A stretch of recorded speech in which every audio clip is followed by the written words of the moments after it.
Subscribe करें city news Jharkhand.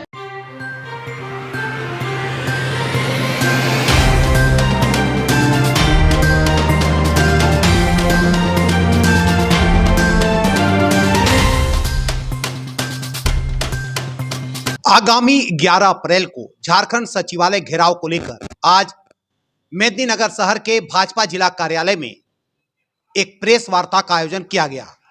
Press वार्ता में नेता प्रतिपक्ष भाजपा के बाबूलाल मरांडी ने प्रेस को संबोधित करते हुए वर्तमान हेमंत सरकार पर जमकर हमला बोला। कहा, हेमंत की राज में लूट खसोट व भ्रष्टाचार चरम सीमा पर पहुंच चुकी है। सरकार हर मोर्चे पर फेल हो गई है, चाहे मामला रंगदारी का हो, चाहे नक्सलवाद का, चाहे लूट का हो, चाहे रेप का। इन तमाम चीजों पर यह सरकार लगाम लगाने में विफल हो चुकी है। इस सरकार ने जो राज्य के युवाओं से वादा किया था उस पर भी खरा नहीं उतरा। यहां तक कि युवा दूसरे राज्य में पलायन होने को मजबूर हो गए हैं, कभी नियोजन नीति के नाम पर तो कभी खतियान के नाम पर यहां के युवाओं को गुमराह किया जा रहा है।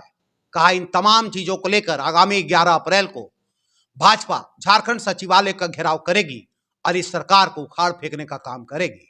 मौके पर सांसद चतरा, सांसद पलामू सहित डाल्टनगंज विधानसभा के विधायक आलोक चौरसिया, विधायक शशि भूषण मेहता, छतरपुर विधायक पुष्पा देवी, जिला अध्यक्ष विजयानंद पाठक, डिप्टी मेयर मंगल सिंह, पूर्व जिला अध्यक्ष नरेंद्र पांडे, पूर्व सांसद मनोज भुइयां, भाजपा नेता विनोद सिंह, अमित तिवारी, अविनाश वर्मा, भाजपा महिला मोर्चा की प्रदेश उपाध्यक्ष सह पलामू प्रभारी रूपा सिंह, महिला मोर्चा प्रवक्ता लवली गुप्ता, पलामू महिला मोर्चा के अध्यक्ष सिट्टू गुप्ता, भाजपा नेत्री पूर्णिमा चंद्रवंशी, विपिन बिहारी सिंह समेत कई भाजपा कार्यकर्ता उपस्थित थे।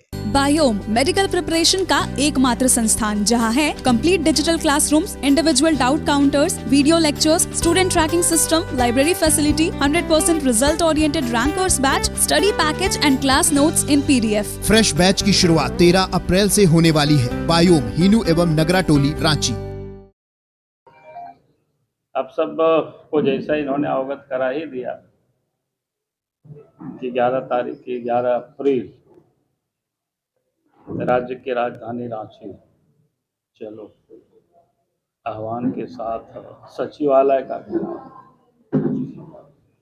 ये तो आप सबको बताएं, लेकिन आखिर घेराव क्यों है, पार्टी ने इस प्रकार के कार्यक्रम को क्यों लिया है, ये थोड़ी सी आप सबको अरे गाड़ी थोड़ा स्पीड पकड़ता है मेरे जी। ठीक है, तो आप सबको ध्यान में कि 3.25 साल हो गया झारखंड में हेमंत सोरेन के नेतृत्व में सरकार बनी है और बड़ी उम्मीद के साथ झारखंड की जनता ने 2019 के दिसंबर में हेमंत सोरेन को सत्ता में बिठाया। लेकिन 3.25 वर्षों में हेमंत सोरेन जी ने झारखंड की जनता को बड़ी निराश किया और आज अगर हम कहें तो झारखंड की स्थिति मैंने जो उम्मीद थी, उम्मीदें तो पूरी नहीं हुई, लेकिन अब बद से बदतर होती चली जा रही है। अब सरकार से जो पहली लोगों की उम्मीदें होती है, आशाएं होती है किसी भी गवर्नमेंट से, वो कानून व्यवस्था कि कानून व्यवस्था ठीक रहेगी, आम लोग सुरक्षित रहेंगे। लेकिन इन 3.25 वर्षों में राज्य में जो कानून व्यवस्था है पूरी तरह से आज बिगड़ चुका है। अगर हम कहें कि झारखंड में लॉलेस हो गया, चोरी हो, डकैती हो, हत्या हो, अपहरण हो, ये आम घटनाएं हो गई। यहाँ तक कि महिलाएं भी कहीं सुरक्षित नहीं है। छोटी छोटी जो बच्चियां होती है उनके साथ दुष्कर्म की शिकार होती है, उसको हत्या कर दी जाती है। यानी अपराधी इस राज्य में बेखौफ होकर के अपराध कर रहे हैं।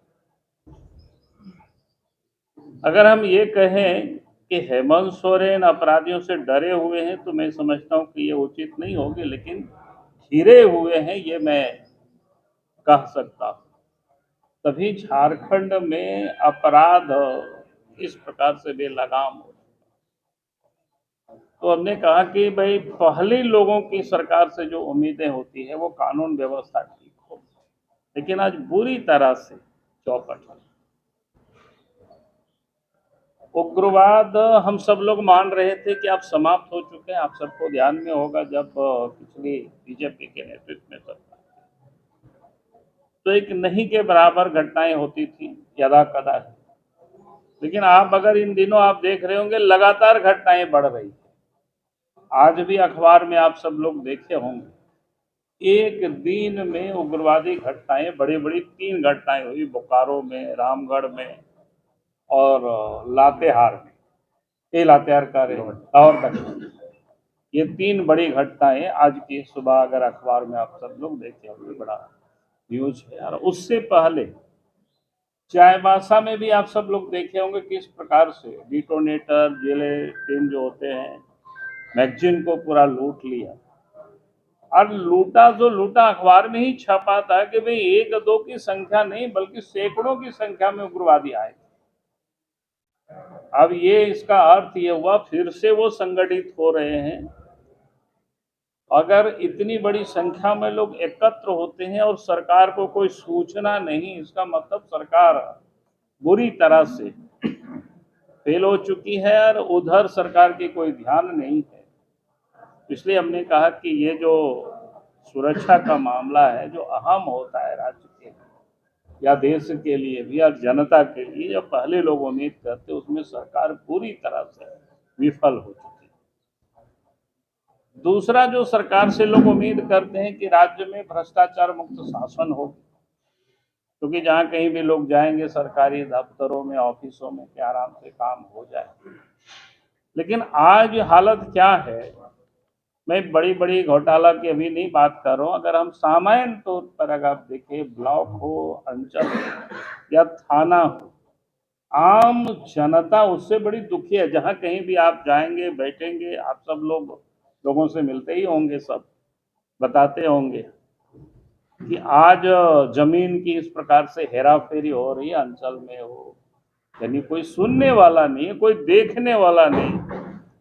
अगर आप घर भी कहीं खाली छोड़ करके 2-4 महीना के लिए बाहर चले जाएंगे काम करने के लिए, तो पता चला कि कोई वहां घुस गया और उन्होंने आपकी पता कर लिया कि आपके कागज कब का है, तो उससे और 2-4-5 साल पीछे का कागज बना करके और वो दखल कर रहा है।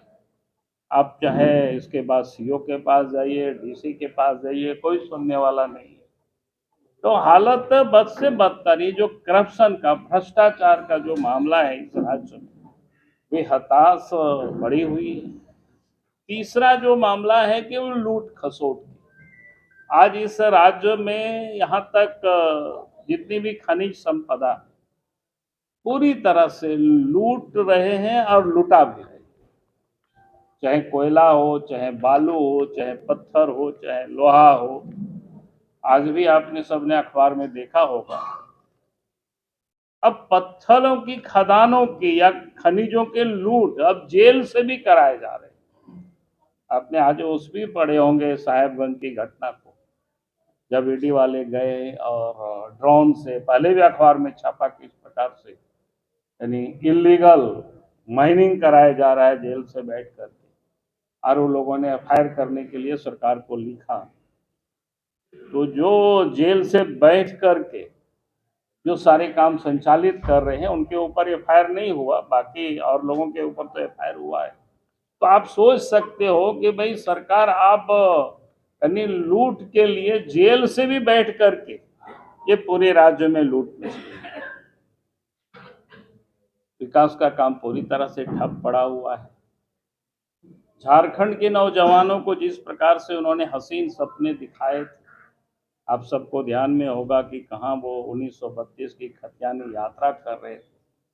आज झारखंड की जनता पूरी तरह से आज निराश है। यहाँ के नौजवान सड़कों पर आंदोलन कर रहे हैं। अब सरकार कोई स्पष्ट ही नहीं कर रही है। तो आज चाहे नौजवान हो, चाहे किसान हो या मजदूर हो, सारे के सारे लोग आज परेशान है, चाहे महिलाएं हो। और इसलिए भारतीय जनता पार्टी ने तय किया है कि भाई आज 3.25 साल कोई कम समय नहीं होता है, और जिस प्रकार से इस राज्य में जो लूट मची हुई है, इस राज्य को लुटा रहे हैं, तो भाई आप ये बर्दाश्त से बाहर है।